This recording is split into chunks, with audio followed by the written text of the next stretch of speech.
दुनिया की financial capital New York city में, जहां पैसा ही सियासत की जुबान बोलता है, वहां एक ऐसे आंदोलन ने इतिहास रच दिया है जिसकी किसी को उम्मीद नहीं थी। एक ऐसा उलटफेर जिसने अमेरिकी पॉलिटिक्स की जड़ों को हिलाकर रख दिया है।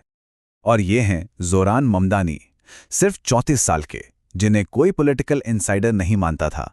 लेकिन न्यूयॉर्क शहर के मेयर के तौर पर इनकी जीत ने मानो पूरे पॉलिटिकल सीन को ही बदल कर रख दिया। तो चलिए समझते हैं कि यह सब हुआ कैसे और इसके असल मायने क्या हैं। देखिए, इस जीत का असली मतलब समझने के लिए हमें ये जानना होगा कि ये कितनी बड़ी, कितनी एक्स्ट्राऑर्डिनरी बात थी। ये सिर्फ एक चुनाव नहीं था, ये एक पॉलिटिकल भूकंप था। ममदानी ने एक साथ कई रिकॉर्ड तोड़ दिए। वो एक सदी में शहर के सबसे यंग मेयर बने, पहले मुस्लिम मेयर, पहले भारतीय अमेरिकी मूल के मेयर, और तो और अफ्रीका में पैदा हुए पहले मेयर। ये अपने आप में एक बहुत पावरफुल स्टेटमेंट है उस शहर के लिए जो हमेशा से अपनी डाइवर्सिटी के लिए जाना जाता है, पर जहां की लीडरशिप में वो डाइवर्सिटी हमेशा नजर नहीं आती थी। तो सवाल ये उठता है कि एक ऐसा उम्मीदवार जिसे शुरू में कोई जानता तक नहीं था, उसने एस्टैब्लिशमेंट के सबसे बड़े पॉलिटिकल दिग्गज को आखिर हराया कैसे? उनके सामने पैसों का एक पहाड़ खड़ा था।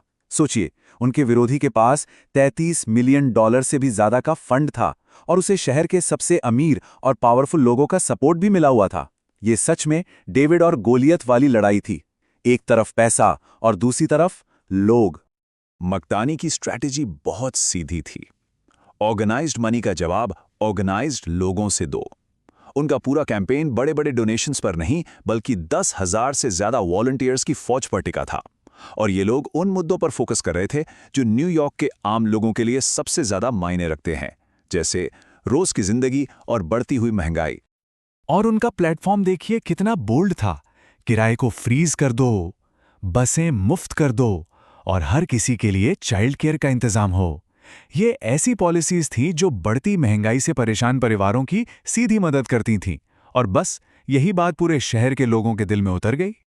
लेकिन उनकी जीत ने सिर्फ उनके सपोर्टर्स को ही एक नहीं किया, इसने विरोध की एक ऐसी आग भड़काई जो अमेरिका के कल्चरल वॉर्स का एक बड़ा मुद्दा बन गई।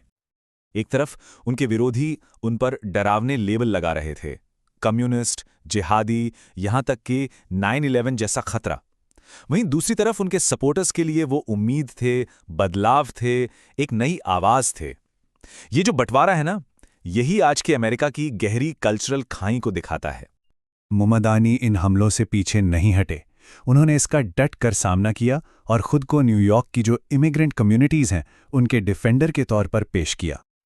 अब देखिए, इस इलेक्शन का असर सिर्फ अमेरिका तक ही नहीं रहा, इसकी गूंज हजारों मील दूर भी सुनाई दी। खासतौर पर इजराइल के लिए, जो अमेरिका का सबसे जरूरी सहयोगी है। ममदानी का जीतना एक बहुत बड़ी चिंता की वजह बन गया। देखिए, होता यह है कि न्यूयॉर्क के मेयर के उम्मीदवार हमेशा से इजराइल को मजबूती से सपोर्ट करते आए हैं, लेकिन ममदानी ने इस परंपरा को तोड़ दिया। वो खुलकर फिलिस्तीन के समर्थक थे, और इसके बावजूद उन्होंने शहर के लगभग 1/3 यहूदी वोटर्स का भी सपोर्ट हासिल किया और जीत गए। इजराइल के लिए यह एक साफ सिग्नल था कि अमेरिकन पॉलिटिक्स का रुख अब बदल रहा है। ममदानी की ये जो जीत है ना, ये कोई अकेली आइसोलेटेड घटना नहीं है। ये अमेरिकी पॉलिटिक्स में एक बड़े नए ट्रेंड का हिस्सा है।